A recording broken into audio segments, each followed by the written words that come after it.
All right, let's get started. I am streaming tonight both to Twitch and to YouTube. This is my first online office hours for the summer session. And just gonna not do a little roll call, but just get everything set up here. I have to check to see if voice is coming through. Usually it is, but I just want to do a quick check. And it is. Might be a little bit of feedback. I do it very professionally. I take my phone, I turn the volume up, I listen. And if I hear my voice, I'm good. If not, I check my settings, because sometimes I have some game streaming through here that I bring through Elgato, and that's not won't let me feed through my Blue Snowball. Anyway, here we are. So I am on Twitch. This is going to be different tonight because I'm streaming to Twitch and I'm streaming to YouTube. I've got my Twitch stream up. Bring my chat. I've got my Twitch stream up on my phone. I've got my YouTube up in my browser. And for those of you who have switch that. Yeah, any of you who've been on my stream before, you know that I run Ecamm through Mac, and I also run Restream through the browser. Tonight I'm running Restream. This music a little funky. Let me just turn it down a little bit, some of my internal music. And I want to get that design off of there because this is not a BCOA course.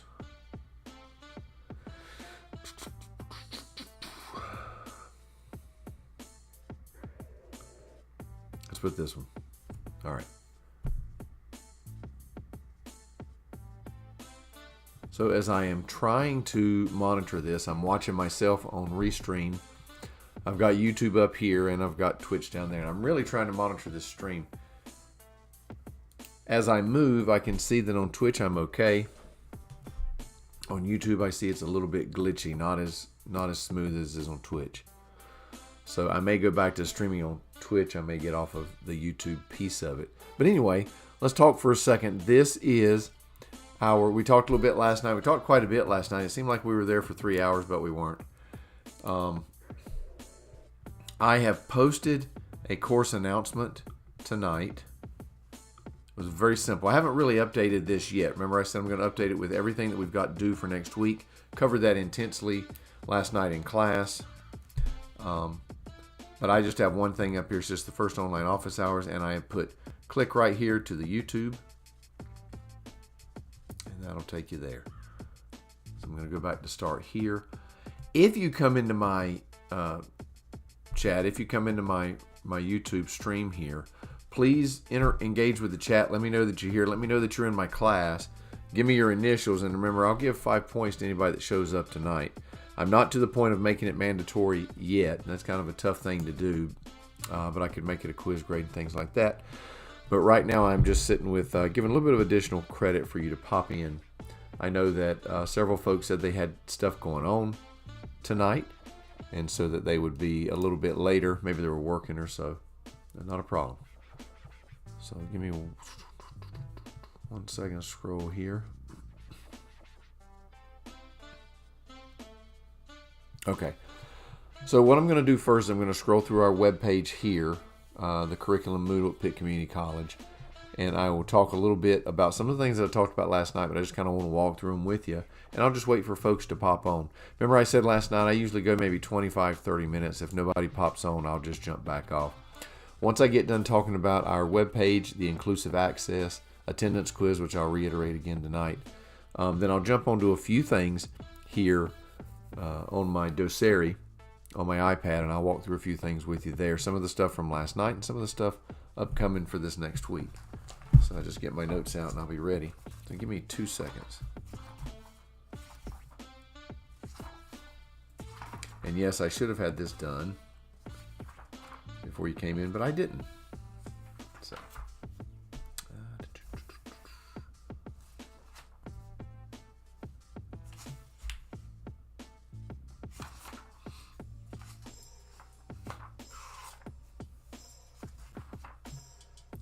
What would I like to cover? Okay. So, attendance quiz, very important. As of right now, 6 of 8 have completed. I think as of last night, 6 of 8 had completed. Last night in class,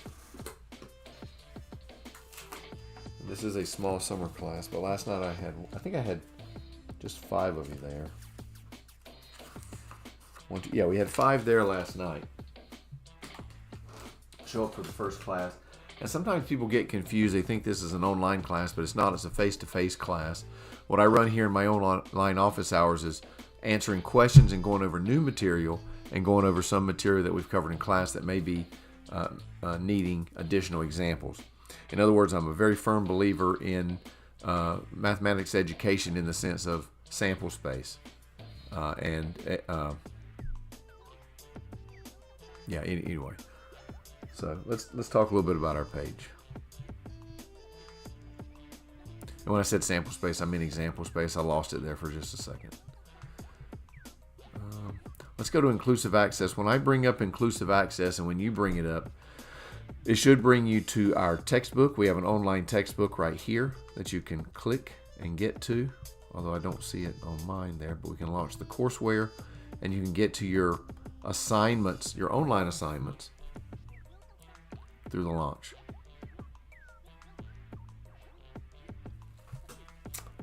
And so when it comes up, you just go to My Stat Lab Assignment Manager. There's a whole bunch of, when I create one of these each semester, Pearson puts a whole lot of assignments already in there, but they're not the ones that I assign to you. There's Chapter 1 skills check, etc., all the way through. That's from Pearson. I've actually assigned just one assignment. It's the first assignment in here, Chapter 1.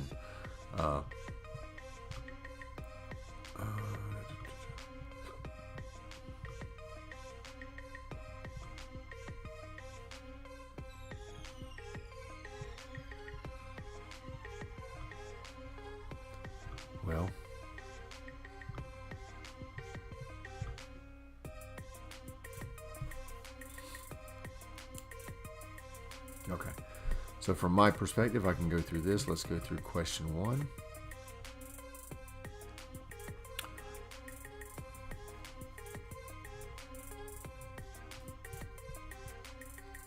All right, looks like 2 are watching now. If you're from my class, don't forget to enter into the chat at least your initials if you don't want to be known to the World Wide Web. Just put your initials, let folks know that you are in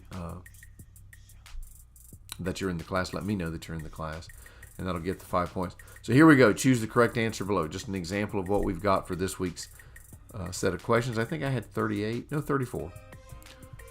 So choose the correct answer below. We talked about this last night. Sample is a numerical measure that describes a sample characteristic. No. A sample is a subset of a population. Yes. A sample is the collection of outcomes, responses, measurements, or counts. So I'm going to go with B. And if I hit final check, it should tell me a word that makes me feel good about myself. It does. It says, nice work. A sample is a subset of the population. Very basic. Question 2. Choose the correct answer below. Inferences cannot be made when using the population. All samples are representative of a population, so the population does not need to be used. Sample statistics are more accurate than the population parameter. Or D. It is usually impossible to count the entire population. It is usually impossible to count the entire population. I'm going to choose D, but I'm going to walk back through here. Inferences cannot be made when using the population. Well, we pull a sample from the population, and then we pull a statistic, whatever we're looking for, from that sample. And then we take that sample statistic and we infer to the parameter, which is the same parameter is to the population as statistic is to the sample. So we infer to that parameter back to the population. So inferences can be made when using the population. All samples are representative of a population, so the population does not need to be used. I wouldn't say that, because you could have a sample that's very broad, and if you take the sample and it pulls from just this one side and not anything else, then that particular sample is not representative of the entire population, although we do use the sample to represent, but we may need to take more than one sample when we're doing our research. Sample statistics are more accurate than the population parameter. No, they're not, but they're what we use. Fantastic. It is usually impossible to count the entire population. It is also a matter of really a couple of things.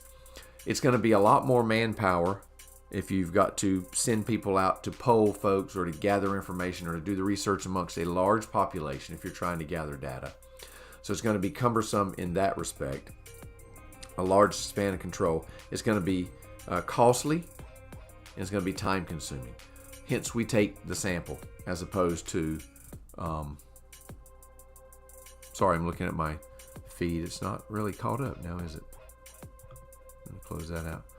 Let me just switch for a second. I think you get an idea of this. I'll switch down here to maybe question 26. Take a look at this. I may or may not do this one because it may require a little bit more than I want to do without anybody necessarily watching for that. The lengths in centimeters of 22 Ford automobiles are listed. Identify the level of measurement of the data set. Explain your reasoning. Nominal, ratio, interval, ordinal. If you remember last night, I gave a handout of notes. I gave notes for the overview of statistics, and on the back side, we talked about the level of measurement. And we didn't go into detail last night. I just gave you the notes. And I asked you to make yourself familiar with the notes across nominal, ratio, interval, and ordinal levels of measurement. So I won't go into this one. I'll let you come into this. I only have a few of these up here. So I want to make sure that you challenge yourself at least a little bit after going over those notes. Now, just to reiterate, this next Wednesday, from the notes, I've asked you to regurgitate, in a sense, the vocabulary. So I need you to know the ins and outs of the vocabulary.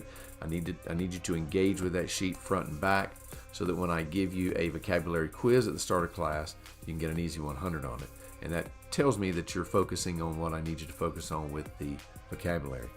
If you remember, I told you most folks in a statistics course, in my opinion, over the years of teaching this, vocabulary is a killer because people have never seen some of this vocabulary before, and if they have only seen it very topically. They haven't really got a lot of depth with it.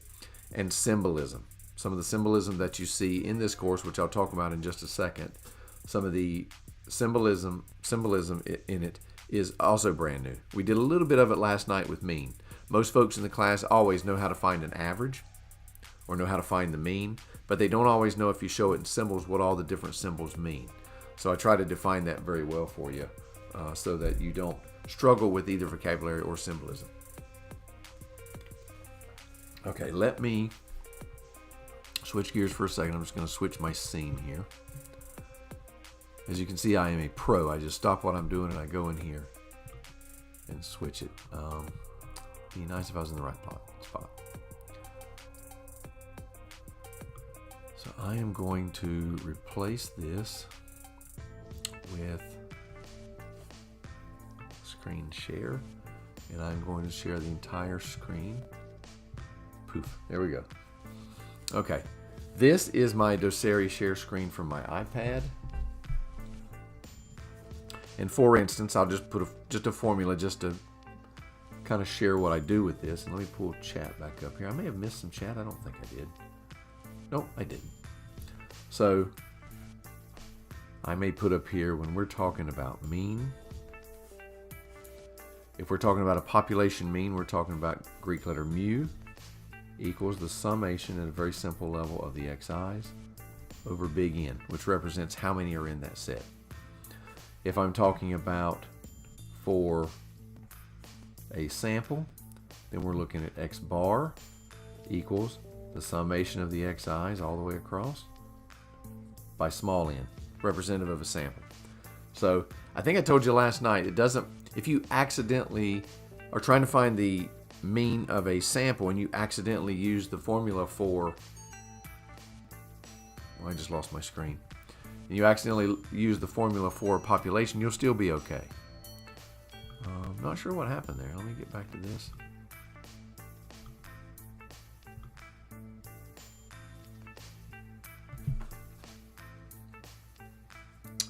Well. Let's see what's showing up on my screen. It's showing on my screen okay. And in YouTube, still showing on my screen. If I put something else here and do a test. Let me see if it is, if that's updating or not.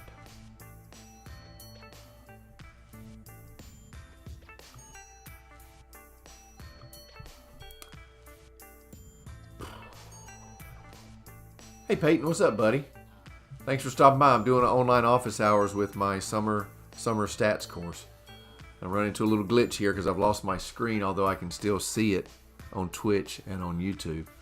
But thanks for stopping by, man. I appreciate it. Trying to get my class to stop by and let me know who they are. I'll give them 5 points extra if they stop by and engage with me a little bit on this off night. We have a face-to-face class on Wednesday. So it was good seeing you the other day at John Small when you came out to present. You did a really good job with that. I think the kids took a lot away from it. So, yeah, let me troubleshoot here again. Let me try this. I don't know why my screen share is not showing up. So here's what I'm going to do. I'm going to jump away from this screen for a second to a new scene. And I'll jump back to this. Yeah, no change. So let me go extra camera. Let me go share screen. Yeah. I got a little bit of time to dink around with this anyway, so if I run into issues, I can mess around with it a little bit because none of my students have showed yet.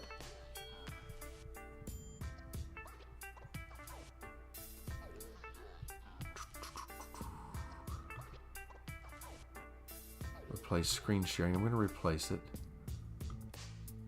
I'm going to replace it with this and see if this pops up. Dude. And it doesn't. Now let me go to YouTube and make sure that's still going, and it is, and test showed up. So it's still there. Okay, I'll stop rambling now. And it switched there on my other screen. Let's see if it goes back. My goodness. Alright, screen share. Entire stupid screen. Screen 3. Okay.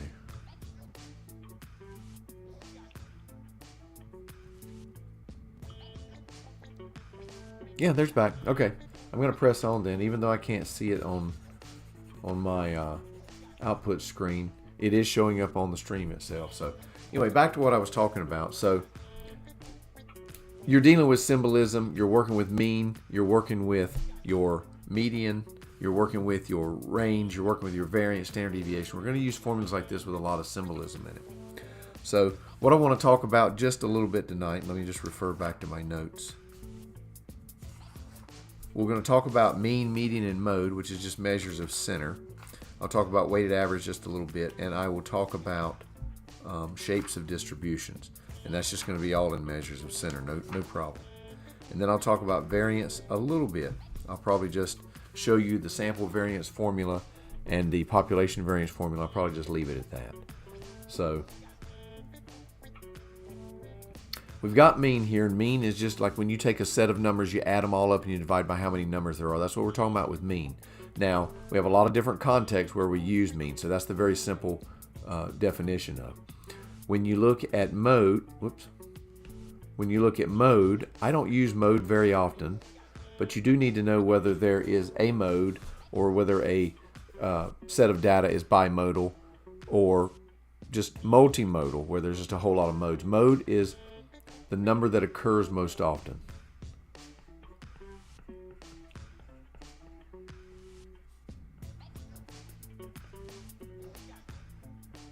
All right, so if you've got a set, say you've got 32, 31, 32, 17, and 4. Well, there's a set for you, a very small set.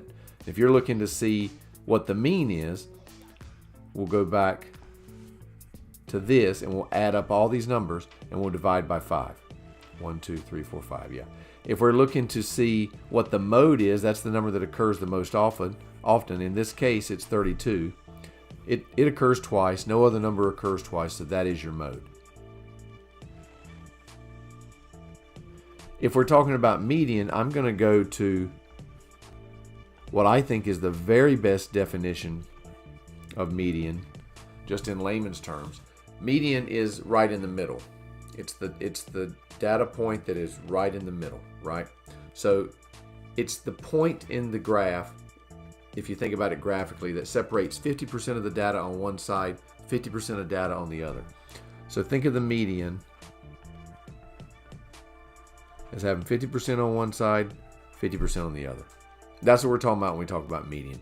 When we ask to find the median, typically what you do first, with a set of numbers, is you put them in order. Oops. And you just count on each side. And I'll do an example in a second. Just count back from each side to find the median. And the median, if it's an odd set, is going to be one of the numbers in the set. If it's an even numbered set, it's going to be the average of the two in the middle. I'll do an example of that as well. But you put them in order, and you basically count to the middle. And that's the median. If you're driving down the road, and this is a good example to discuss, but not a good example in operation, in my opinion. People say, don't cross the median. You cannot cross the median here when you're driving, right? And so everybody thinks that's the median. Well, the median splits that road into two halves. You have 2 lanes on one side, 2 lanes on the other, typically.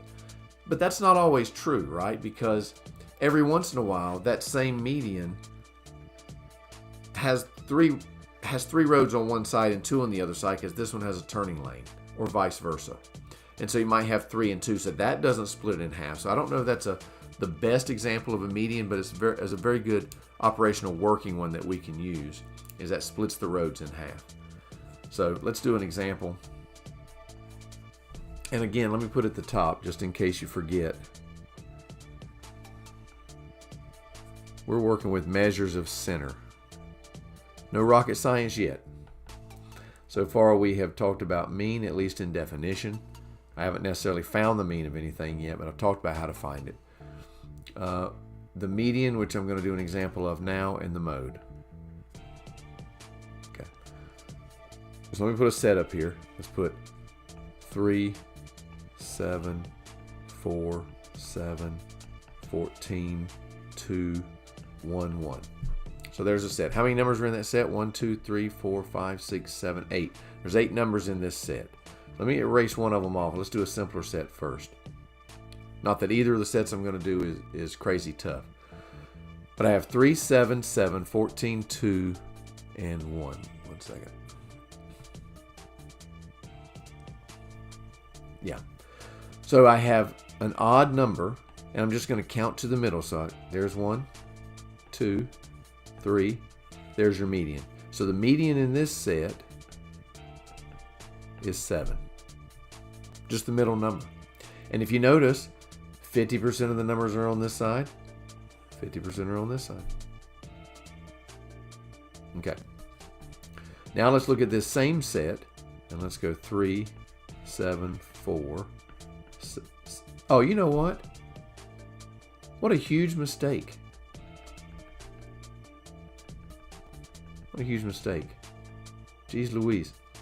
What didn't I do here? So if you're sitting there watching, you're one of my students, what did not I do here? I didn't put them in order. 7's not the median at all. So I had to put them in order first. Let's backtrack a little bit.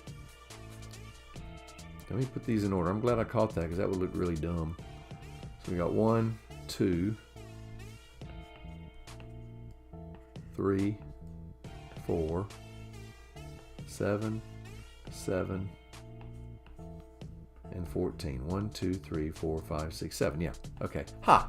Now, once we put them in order, I even just said that. Notice. Put in order. Okay. It happens. So 1, 2, 3, 4, 7, 7, 14. So now I can find the median. Let's count backwards.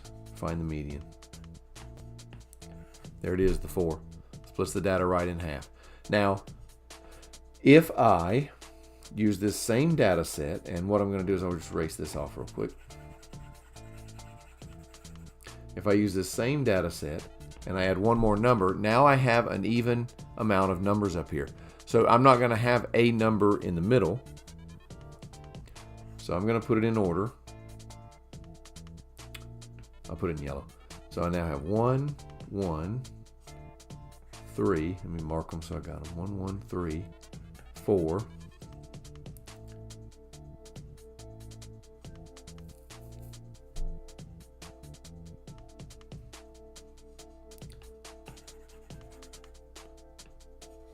I have 1, 1, 2, 3, 4, 7, 7, 14. 1, 2, 3, 4, 5, 6, 7, 8. There we go. Okay. Now I'm going to do the same thing. I'm going to walk backwards. 1, 1, 1, 1, in my music. Thanks. It's got a little beat in the background just to keep it from being mundane, any more mundane and boring than it already could be. So I've got 2 numbers marked off here. Then I go to the third one. And then I'm left with these 2 numbers in the middle, right? So, and with these type of numbers, with just some basic single-digit integers, it's very easy to find the median. So it's going to be the number that's in between these two. Well, the number in between 3 and 4 is just simply 3.5. But if you had to look at this from the idea that these numbers may not always be so nice, they may be decimal numbers, maybe fractions, maybe all kinds of different numbers. The true way to do this is just find the average between the two. So what do? I just say 3 plus 4. In this case, divided by 2. I have 7 divided by 2, which is, as I stated, 3.5. So other than my horrendous mistake of not putting those numbers in order just a second ago when I found the first median, there's no mistakes on this page now. I feel very good with this. Okay. All right, Victoria, I'm all right. I got you down. Thanks for stopping by. All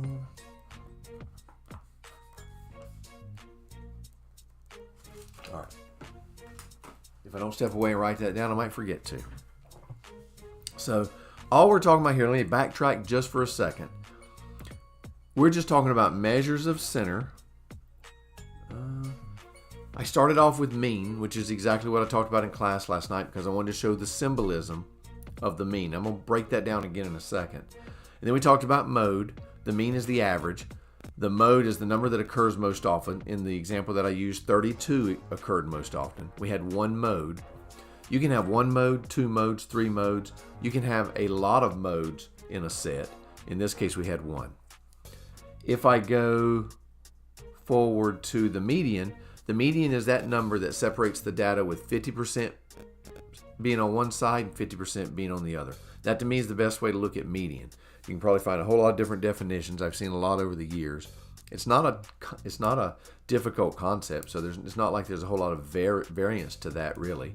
But I just like to explain it like this: 50% on one side, 50% on the other, because when we get to the normal curve, you're going to see me draw this a lot. Okay.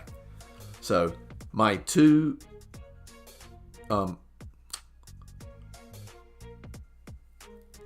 what I need to do to find the median. So I had 2 inputs down here. You need to put them in order, which I forgot to do the first time I did it. Very easy to make that mistake if you've had a long day of work. And then count to the middle from each side. If you have an odd set, if you notice, we had an odd set originally. So I came exactly to a number because I had 1, 2, 1, 2, and 1 in the middle. Anytime you have an odd set, you can find that median exactly. If you don't, then you need to find the 2 numbers in the middle like I did here, and then find that average. So we're working with measures of center, mean, median, and mode. Probably the easiest computational task that we work on would be this one. Okay. That's correct. Yeah, and if we were looking at a set, yeah, that's a good question because I didn't really give an example. If I had a separate set that had like 2, 2, 4, 5, 4, 7, 7, 6, 2, not another 2, 6, 1, 14. If I had a set like this and I was looking to find the mode of it, well, I see that 2 occurs twice, and I see that 7 occurs twice, and I see that 4 occurs twice. So in this case, when if I was going to write my mode, I would put the mode. It's it's actually multimodal. We have 3 modes here. So 2 is a mode, 4 is a mode, and 7 is a mode. Yeah. So very good. And just like I stated earlier, I don't do a ton with modes. However, if you're reading research and working with numbers that other people have talked about, they'll talk about this particular graph is multimodal. It has a peak in 2 different spots, et cetera, et cetera. So you need to know the verbiage of it. So I hope that as we work through some of these problems going forward in the next week or so, that comes to light for you. It's not a difficult concept, and it's not one that I spend a ton of time on. But Victoria, that was a good question. 3 modes would be 3 different numbers that repeat the same number of times. Now, in the same instance, students will sometimes get a little bit confused. Let me put a line here. If you have something like this, you got 2, 2. I'll put the same set, except this time there'll be 3 7s. And people will get going and they'll say, oh, this repeats. The 2s, yes, and the 4s, and the 7s, and there's a third 7. And then they'll still say the mode is those 3 numbers. But in the case of this second one, again, I keep repeating this, but not rocket science. But in the case of the second one, the mode would be the 7 because that one occurs more than any of the other numbers, even though there's several numbers that are repeating. So the reason I even go down that road is because I've just seen it before. Just about every class, somebody will do that, where you have a multimodal situation, and they will put all of the ones that repeat instead of looking for the one that repeats more often than the others. Okay, this is hard to track tonight. I've got it going to Twitch and to YouTube, neither of which has a lot of people, which is okay. I'm confident, love myself, so I'm okay. But I'm watching the Twitch down here to make sure there's no comments that I miss. I'm watching my YouTube up here. I've got stuff on these boards, so it's a little bit different than my norm tonight since I'm streaming to 2 different locations. But not horrendous. So, okay, let's backtrack and go to mean real quick. I'll talk just a little bit longer with these measures of center. So let me just label my top here. And I'll just put measures of center. I'll underline it so people know it's a header. And let's talk about mean again. So we talk about population mean. We've got this symbol mu, Greek letter mu, is equal to the summation of the xi's divided by big N. Now the big N is the same as the small n with the sample. It's just representative of the population. So the symbolism here is the population. This symbol right here, sigma, indicates summation. So we're going to take all of the data that we have in that particular set, and we're going to add it all together. And then we're going to divide by how many there were. I'll just do a small set as an example. If I have, say, 2, 7, 7, 4, 1, 5. Let's say that's my very small set that I've got. And I want to find the mean of that set. Then, switch colors. What I'm going to do is I'm going to look at it like this. I'm looking at the summation of xi's over how many there are. So basically I'm looking at 2 plus 7 plus 7 plus 4 plus 1. Oops, that's a plus. Plus 5. I'm down at the bottom of the iPad, so I run out of room. I start getting really bad with my handwriting. 1, 2, 3, 4, 5, 6. 1, 2, 3, 4, 5, 6. Yeah. And then in order to be accurate, I could bring up my calculator. And I don't know if you can see that or not. Let me go back to let me see how it looks on my output screen. Let me switch this over.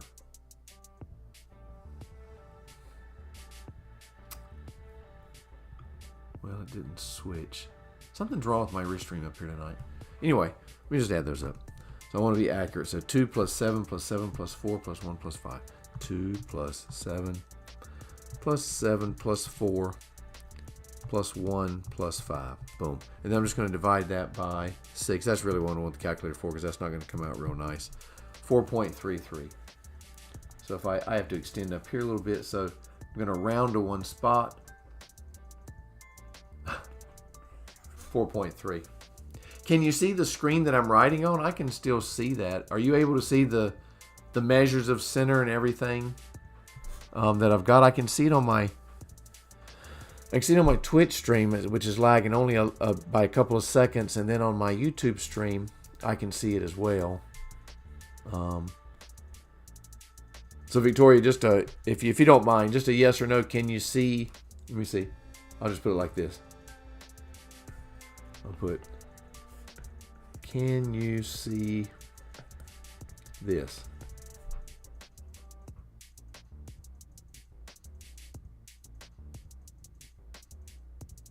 I can see it.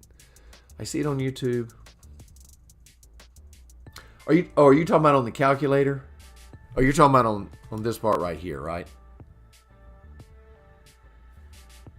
Why did that go? Oh, there. I'm losing my cookies tonight. I think you're talking about the calculator. Okay. Sorry, I didn't mean to put you on the spot and make you be my critic of what you can see and can't see, but I'm looking at it and can see everything. I think what you meant maybe was the calculator. I struggle with Restream with the calculator a little bit because I can't make it as large as I want to. If I pull it over, it gets larger, but tonight I just can't seem to do it, and I feel like if I refresh the page, it's going to refresh everything and kick me out. So I'll do that at the end and kind of mess around with it then. The last thing that I want to show here is, what do I want to show? I think I'll just talk about variance I'll just compare variance to median in terms of what the form is and talk about that just for a second. Yeah, no, I appreciate the help with that though. And I'll just for a second, I'm going to look at population variance. And I just want to show the symbolism of it. I won't do a problem or anything yet. We'll cover that in detail next week in class. But the population variance looks like this.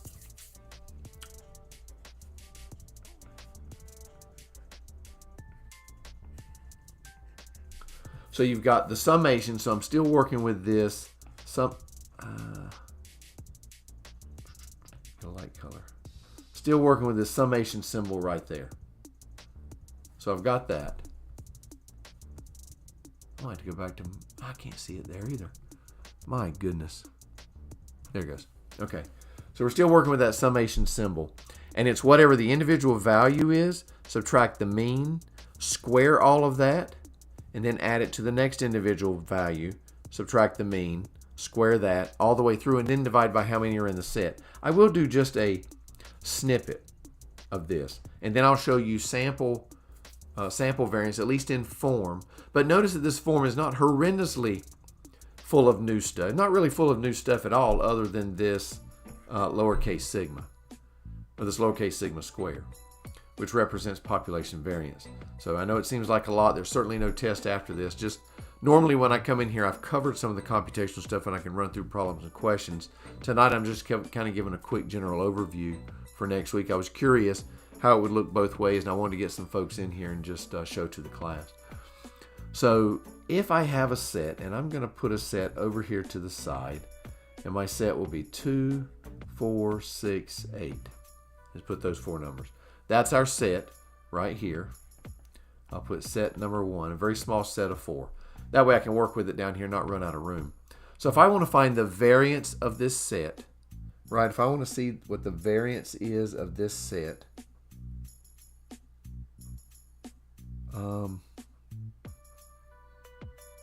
lost myself for a second. Anyway, all I do is set it up. So I'm going to write the formula, and I want to do away with that. I want to do a different color.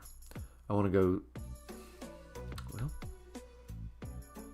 go, summation of x minus mu squared divided by n. Well, I have to find the mean first, right? Well, I'll find the mean just real quick at the side, then I'll erase it off. So I got 2, 4, 6, 8. So I got 6, 12. So I have 20 divided by 4 equals 5. That 20 is the sum of those numbers divided by how many there were equals 5. So that is this is a population, so that is my mu. Okay, so that is my mean. Now that I've got that off, I will write that up here. The mean of this set, and this is the set of the population, which is very small, isn't it, is 5. Everywhere that I see mu, I'm going to put 5. Just going to substitute in. So I'm able to find the 5. Now I just substitute in. So how does this look drawn out? Okay. The first number that I'm going to work with is this 2. So I've got,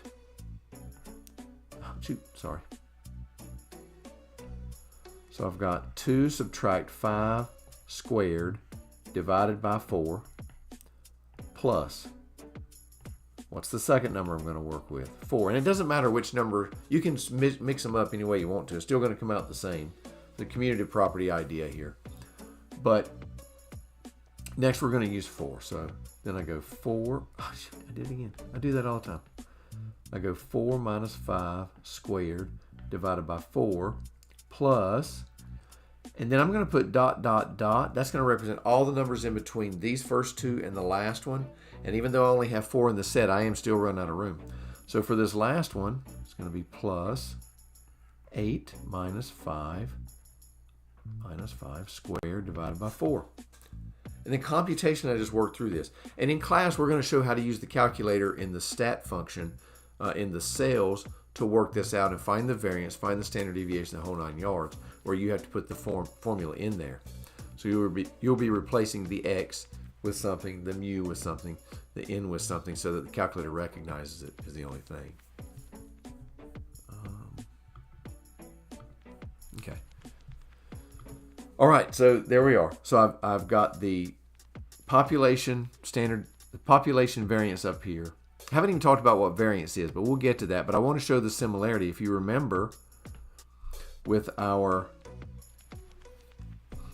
mean for the population, it looks like this. We have summation symbol just like up there. And we have the xi's, which represents all of them. Then I have big N, same as up there. So not too much difference. So let me erase all this off though, and let me just show you one last thing, which is going to be the sample variance. When you see the sample variance, you're going to see now where we could do the population mean and sample mean. If we accidentally did one for the other, it would still come out the same because they're basically the same formula. In this case, the population variance is slightly different than the sample variance. And it looks quite the same, but it's x subtract x bar squared divided by n minus 1. Now, I don't have a full contingent of folks here tonight, so what I'll do is I will leave it right there, and then this next Wednesday we'll talk about measures of variance, which are going to be variance, standard deviation, and range. And we'll talk about that this next Wednesday in detail. Definitions of, I'll give you your new note sheets, and then we will work through some problems in class. Henceforth, pushing your example space so you understand this all the way through. So I think that's all I've got. I've been about 50 minutes in here. Had Peyton stop by. Peyton, I appreciate you stop by, buddy. I really do. Thanks for supporting my YouTube tonight, my YouTube live tonight. Gun Bunny just stopped by on Twitch, put a bunch of W's and some dancing emotes. That's great. And Victoria from class stopped by, and I do appreciate you stopping by. You get 5 points towards quizzes. I love doing that because it's really helpful. The people who show up for the streams, oh, you're very welcome. I appreciate you. The people who show up for the streams typically are the ones who are dedicated and doing all their work anyway. Once in a while you get folks that aren't or are half doing it, but usually it's the ones who are on top of their game anyway, and the 5 points is just extra fodder, keeping them from falling to a lower grade accidentally if they falter somewhere along the line. So anyway, I don't mind doing that. It's a very easy way to get people engaged a little bit outside of class. So again, Peyton, thanks for stopping by. Gun Bunny, appreciate it. And oh, Abigail, I didn't see you. You snuck in. All right, I got to write you down too. Abigail, appreciate you stopping by. I really do. You kind of snuck in there right at the buzzer. I was about to slip out, so let me just make sure I got it. All right, got it on my sheet. So that's all I've got. If YouTube, which I don't use very often to stream like this, I think it keeps the video as well. So this video is on demand. You can come back and look at it. Even if you just squeeze through it either on Twitch or on here, you'll be able to see at least what I was talking about. Even if I make a mistake like I did earlier on the median, you'll see that people who have been doing this for a long time still make computational errors when they've had a full day of other stuff going on and they're getting older. So that's all I've got for tonight. Victoria, Abigail, appreciate you guys coming by. Victoria, appreciate the input on the kind of the questions we were doing mode and some of the stuff that came up. And I will see you guys next Wednesday. If ever you have any questions, please send them through email. I'll be glad to get back to you. And be looking for the Moodle. I'm going to update that. Hopefully I'll get all of that updated tonight for you from what we covered in class. So thanks. Appreciate you guys stopping by, and hope to see you either next Tuesday in the live or next Wednesday night. Appreciate you.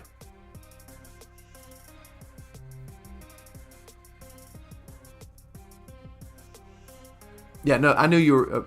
I'll just say this one last thing, Abigail. I knew you were at work, so I'm glad you squeezed in. I tried to stay on a little bit longer, so I'm glad you squeezed in. So thanks. All right, you guys have a good weekend, and I'll talk to you later.